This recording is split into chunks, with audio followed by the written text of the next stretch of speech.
for our second portion of this video. We now have all the cables threaded through the holes. We've made the corner and came to our point of termination.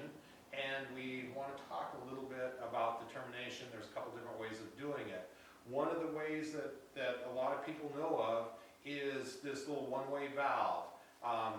There's a couple manufacturers of it. Feeney's one of them. I believe there's another manufacturer nowadays out there.